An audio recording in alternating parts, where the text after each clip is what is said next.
Cerita seram mudik tengah malam.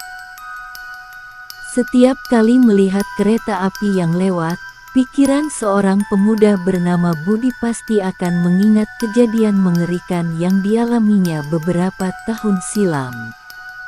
Saat itu Budi sedang dalam perjalanan pulang ke kampung halamannya di Kalibaru, dengan menumpang kereta api, bersama seorang temannya bernama Abdul. Biasanya Budi akan naik bus ekspres ketika pulang kampung. Tapi karena saat itu berangkat sama-sama dengan beberapa teman kuliah, dia memutuskan untuk naik kereta api. Itu pertama kali ia pulang kampung naik kereta api. Ternyata menyenangkan.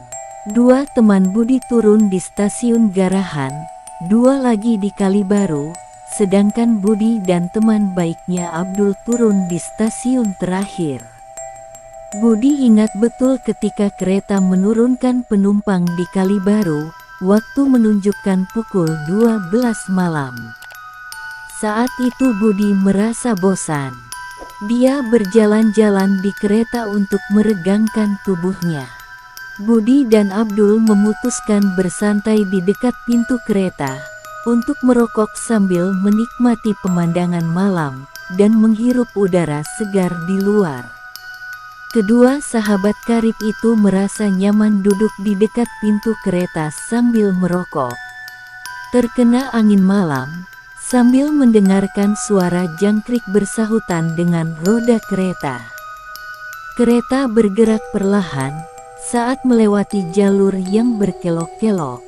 Budi dan Abdul bisa melihat dengan jelas hutan di depan mata sebelum melintasi sebuah desa di sana. Budi dan Abdul terus melihat keluar sambil mengobrol, sebelum mereka tiba-tiba melihat sosok berwajah pucat seolah-olah itu manusia, tetapi besar dan tinggi berdiri di semak-semak. Meski hanya sekilas, terlihat jelas wajahnya yang mengerikan sedang menatap mereka. Mereka sangat kaget dengan penampakannya. Dalam suasana panik dan ketakutan, Budi dan Abdul langsung menutup pintu kereta yang terbuka dan kembali ke tempat duduk masing-masing. Banyak penumpang lain sudah terbuai mimpi. Sementara Budi dan Abdul juga langsung tidur, tanpa membicarakan apa yang baru saja mereka lihat. Sayangnya, kelopak mata Budi seperti tertarik, dan ia tidak bisa tidur. Dalam keresahan karena tidak bisa menutup mata, Budi menengok keluar dan melihat makhluk yang sama. Kali ini lebih dekat, tepat di dekat jendela, dan melaju dengan kecepatan yang sama dengan kereta api. Abdul rupanya juga melihat keluar jendela, dan wajahnya tak kalah pucatnya. Dalam keadaan ketakutan yang luar biasa, keduanya berusaha memejamkan mata, dan bergandengan tangan sambil membacakan ayat kursi. Budi dan Abdul akhirnya tertidur, dan saat tersadar mereka ternyata telah sampai di tempat tujuan. Namun Budi merasa sangat kaget dan merinding saat mendengar jawaban Abdul ketika ditanya tentang kejadian seram semalam.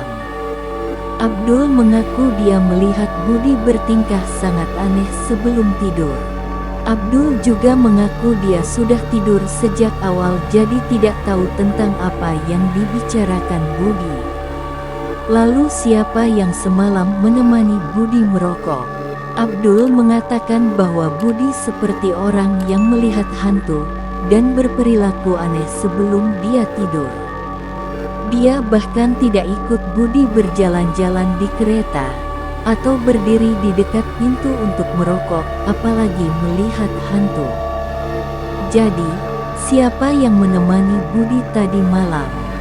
Sampai hari ini, Budi masih teringat kejadian itu dengan jelas. Dia merasa apa yang terjadi padanya adalah kejadian nyata, dan yang pasti itu bukan mimpi.